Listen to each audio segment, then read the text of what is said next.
Welcome back, traders. This is Sandra with Trading Made Simple, and today we're looking at our weekly watch list, and then we are going to program a trade based on our weekly watch list. How do we do that? Well, it's not that difficult. In fact, we're going to go through it right now. We're looking at our weekly watch list, and as you can see, we're looking at a weekly time frame, and we're looking at a weekly candle. And our weekly candle actually looks bearish, and the reason that it does is because it has this long wick up. And why is that? Well, this is an inverted hammer candle, and if you're not familiar with different types of candle patterns, that's okay. Let me try to make this simple for you. As we look at this candle, you can see that it's a very small wick up. Well, it's a long, large wick, right? It's a large wick, but it's a wick. It's very thin, and just think of it as frail. A wick is weakly. It's a weakling. It's not a strong, full-bodied candle. It's just a wick. It's a shadow of a body. And when you see a wick, that is bearish. And so the price actually went up to 218.97, but for the entire week, we end up being lower down here with more full bodiness down below. And so the strength of the candle is below, it's not actually above. And that's how, hopefully in a simple way, that kind of describes a good way to identify a candle when you're looking at these long wicks. But if you didn't know about candle patterns, that's okay, because we actually have technical analysis that will just describe it to you in simple terms. And what does this say for Boeing on our weekly watch list? Boeing has one of the strongest names on the board recently, but this quickly is changing. Boeing is beginning to develop some very bearish price action. Last week, it put in this massive inverted hammer candle that failed to go higher, leading us to believe that we could start to see BA pull back. We want to see BA get under and stay under last week's low of 205.62, then get a continuation below 201. Under this level, things really start to look really good for the shorts. Okay. So now as we look at Boeing, we're like, oh, this is a put play, right? It's a bearish play. So regardless of what type of trade that you want to make, whether it be a straight put, let's take a look at that. And by the way, if you are a Trading Made Simple Discord subscriber to our education or combo level, you get our indicators. And this indicator is showing you that on a daily chart, Boeing is a good put play for 206.01. It's saying it right there. And we closed on Friday at 206.01. And it's also letting you know what your targets are and what your stop loss is. And so as we take a look at that, we can see that after hours, Boeing is actually at 205.50. Excuse me, 205.80 it says. But as we take a look at our technical analysis, if I'm at school or at work, I may want to, give this a little bit of room, only because I know how wicks, and algos are. And so maybe I want to just say, hey, anything under 205.50, I'm interested in getting into that put play. So now that I go to TOS, I'm like, well, do I want to buy a put? It's at 465 for 205 put. Do I have $465? Am I willing to go ahead and do that trade? If I think it's going to go down to 202.50, I could do a $365 put trade. Or Sandy often teaches about these spreads, and spreads give you a lot of room. And so with that hedge play on a vertical put play, we could sit here and go to a 205, a 202.50, cost us a dollar, which is $100. And if we got that play, we can make up to 150. I know that Sandy's rules are, hey, we're going to get out with a 50% profit or get out with a 50% loss. What are your rules? And so that's really important as you're trading, right? So we're now going to go ahead and program this. If you're liking this type of content, please like, subscribe, and share. Really does help to grow our channel. And so now let's go ahead and program this, because you're probably working or going to school. And you can't sit in front of the computer all day.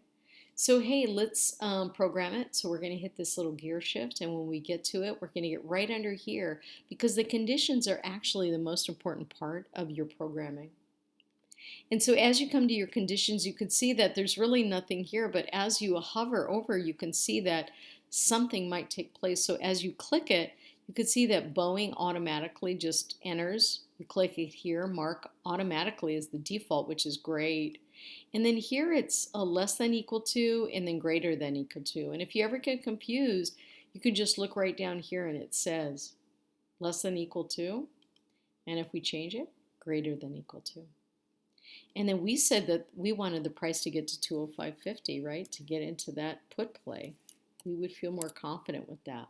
So as we tab out of it, you can see it says, oh, it says greater. So we're going to change it to less than to get into a put play. We wanted to get less than or equal to 205.50. Great. So now we come over here, and then over here, you know, thinkorswim is always so crazy. I know a lot of people think that. It does some magical things, and then on the flip side, it does some crazy things. So here it says mid, right? So this is the lowest part of, if we buy this spread, the lowest we can buy it is $1, and the highest is 120. And it's called mid here. It says called mid. And if you come over here, it's actually that mid equals bid. So I just want to let you know, mid equals bid, and they rhyme. That might help you. Mid and bid, mid and bid. It took me many years to figure this out. So if you can remember this in one video, awesome.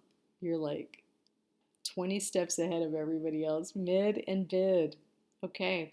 So what happens if we open up on Monday and BA starts moving down? Well, it's going to be hard to get into this trade if we're like skimpy on what we want to buy it for. So maybe I want to negotiate this a little bit, whether it be to the middle or maybe $5 in, $5, 5 cents in. So now I got to go up here and I go, okay, well, I'll negotiate. And I say plus because we're at 1. This is 120. 120. We're increasing in price. This is at 0. So I'm going to go, okay, 1. And what do I want to give? Do I want to give 7 cents, 5 cents, 10 cents? What do I want to give to negotiate? If I want to give it all, well, then I want to do natural. And that would be by the ask. Natural is ask. That's the highest. Natural is ask. This is bid and ask. I had to put that, by the way, on a notebook for many, many years to train myself. So if you need to do that, then you need to do that. If you can remember it right here on this one video, awesome for you, man. All right. So I negotiated it. Maybe I negotiated 7 cents. All right. So I'm willing, whatever the option price is at the time. I don't know if it's going to be $1 when the price hits 205.50 because I programmed it to a stock price. But whatever the option price is, I'm willing to give it the very least at bid plus 7 cents, which is $7 per contract. All right. So that's how that programming is now that we are thinkorswim programmers. So I'm going to save it. And now I want to put in a profit and as well as a stop loss. And my rules are 50-50. I'm either going to take a 50% profit or a 50% loss. So now I'm going to come over here and say first trigger is OCO, which is an advanced order. And I need a couple different, I need more orders here. I need my profit and my stop loss. So I just go over here to that hamburger menu and say create an opposite. Opposite is a sell. That was a buy. This is a sell. And then I can come over here and say create a duplicate, which is another sell order, right? Okay. So I just want to go over here because I don't want, you can see that when I went to my sell order, like all this stuff is here.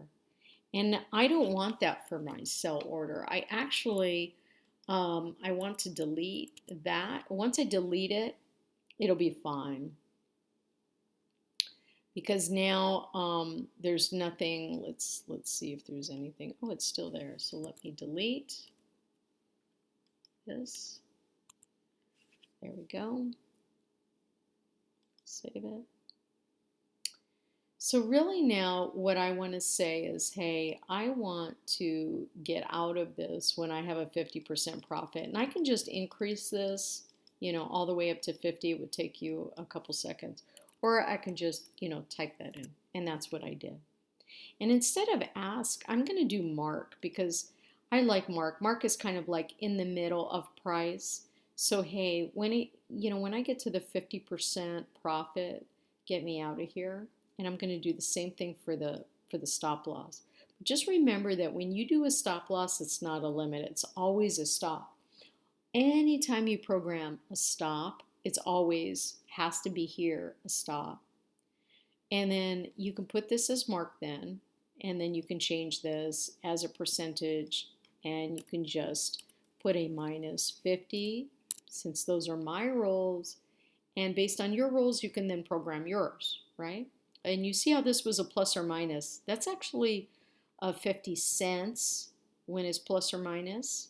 Those are like regular dollars, not a percentage. There you go. So now I got it percentage, 50%, 50%. And so now you can do it that way, make it easy. You have your first triggers OCO. I made sure to take out any programming there just so there wouldn't be any confusion. I have to make sure I do the same. Oh, I have to make sure I have to do the same thing here. You just have to take out that. And then now there's no issue there. So now you have your entire, thing programmed, and you can even keep it as a template right here. You can program it as a template right here. Debit spread 50-50 or whatever you want to say. So you could utilize it on any ticker you want. So it's already automatically programmed in. You just have to make sure to know that once you program something in, that this part is programmed as well. And so you have to make sure that that is changed on all of your orders. But it certainly is, very convenient to be able to do that, right? Is to keep it as a template. And I do have a lot of videos on that you can take a look at. And then what we're going to do is we're going to confirm it to send it. And you can see it says, hey, buy this vertical put spread. I'm going to give a 7 cents over at or below 205.50, and then sell me at 50% profit or sell me at a 50% loss. And now I send it and it's in. And that is how you'd use your watch list or your daily watch list, your weekly watch list to program your orders so that they're already in there and ready to rock and roll. If you have any questions, you can get a hold of me. My contact is in the description below. I hope you like this video and how it kind of shows you how to utilize a watch list in order to be able to program your trades. And we'll see you in the next video.